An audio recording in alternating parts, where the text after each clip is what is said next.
So whenever we're talking about this, I think there's people who will change the word out for when we're talking about electricity and frequencies and things like that. In the way that the Egyptians were conducting electricity, they'll change the word out for spirits. That they were dealing with these different vibrations of spirits and summoning spirits and pulling in forces from the ether as well. We'll actually call them the same thing. They're talking about the same thing, but they call it something different. So Right. Speaking about vibration being a thought and things like that, because these different frequencies bring forth different thoughts, different feelings, different emotions when you hear them, when you feel them. That's what spirits do. Even in the Bible, there's a part where these different spirits present themselves before God, and he wants something to be done on the earth. And these different spirits present themselves and say, I want to go down to the earth, and I want to be a lying spirit. And then another spirit said, well, I want to go down there and be a confusion spirit. I want to go down there and spread confusion amongst the people. So I can't help but link these vibrations, these frequencies and sounds with the spirit work as well, when we understand that a spirit in itself is not like a demon or a monster that has a physical body that runs around. It's a thought form and a vibration at the same time. And I'm just linking this together with everything that you're saying, because it's making perfect sense if you study the Holy Scriptures, or even, some of the other. It's not just the Bible. These are universal truths that are taught, and they're just called different names. Right. Called totally different names. And when you're dealing with church people or people who are very religious and hold to their sect, they can't agree. No, you're talking about spirits. I'm talking about vibrations, something totally different. No, it's the same thing. We just call it something totally different because you don't understand the science behind it. Yeah, there's modern terms for things, of the past. So the word vibration and energy has really been seized upon and pretty heavily misused in this area. So, energy and vibrations have specific dimensions, but what we're talking about doesn't necessarily have those dimensions because it hasn't turned the ether into anything solid yet. Mm-hmm. So that's where I prefer to stick to the Faraday concept of polarization and induction. Mm-hmm. Which those are the rules. Polarized. In other words, the spirit polarizes everything, just like a magnet polarizes the space that something is in, and then it influences on what's in that space through the polarization, but there is no frequency and there is no energy there.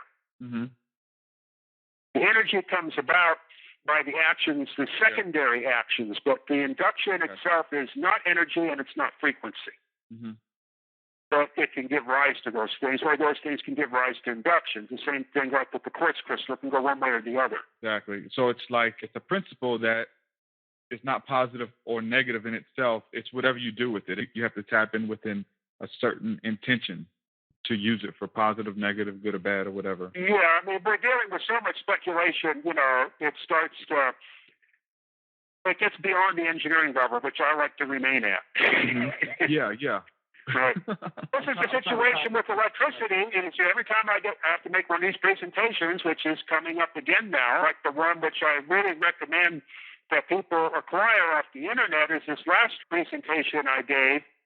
It's not clear in my mind because it's been a while since I gave that presentation, but I had clarified this point quite solidly in the last presentation. Now I'm getting ready to give another presentation, and it always starts with the same thing. Okay, I'm going to give a lecture on electricity to a crowd of people that don't know what electricity is, and nobody knows what electricity is anyway. So how do I begin? Yeah, and that's why you're on this show, and that's what we do with a lot of people whose some of their information has got to be deep, and you have to have a lot of study to even keep up with what they're saying. We try to make it very practical for the listener, someone who they can, maybe experiment with or understand, who aren't physicists or who don't have a degree or anything like that. So I think we're doing a good job today. I think we're tying some things together. It's working out great. I think we have time for another caller if someone has a question. Let me bring this person in. We have guest 24 who's in the room. How you doing? You on there? Yeah. Can you hear me? Yes, hello? How's it going? Yeah, we hear you. Real good. I'm over here in Dallas, Texas. I was just calling, the big solar flare that hit back in the late 1800s, and how it basically just disintegrated a lot of the lines and the telegraph machines and all that. And some of the technology that you're kind of studying was being in the ground and grounding energy, would that help protect against some of those solar events that would be a big catastrophic event like it was back in the 1800s? I didn't get any of that. It was all broken up. Can you say it again? Yeah, yes. I was talking about the solar event and back in the late 1800s, where it basically disintegrated a lot of the electrical elements that was going on at that time period with telegraph and even bent railroads. And something was like that was to happen today with some of this grounding technology help prevent some of those situations. You'll have to repeat the question for me. I couldn't understand that. Okay, you kind of breaking up a little bit, Eric. He's wanting to know, is there anything that we could do to, I guess, prepare against a solar flare that would scramble everything like that actually happened in the 1800s? Is there a way? Well, actually, the entire electrical grid of the country is being redesigned at a very high cost for some reason to make it even more susceptible to all this.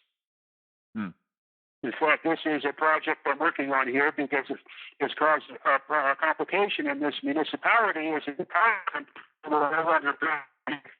services that are necessary for some of the functions. They're trying, everybody knows, massive EMP and receive a solar flare and direct all this stuff into the appliances in your home. We're trying to figure out what's behind this. Mm-hmm. All right. So basically, this society has pulled this switches down and bent over and grabbed this ankle and started let me have it, son, with all the satellites and this common neutral power. I think we're losing him. Eric, okay. I think we lost Eric. So, awesome interview, if I say so myself. One of my favorites so far. Some awesome research and some awesome things that we tied together and spoke about in this interview. So, with that being said, you can check out his work at ericpdollard.com, ERICPDOLLARD. He's got a bunch of videos posted, a lot of interviews that he's done.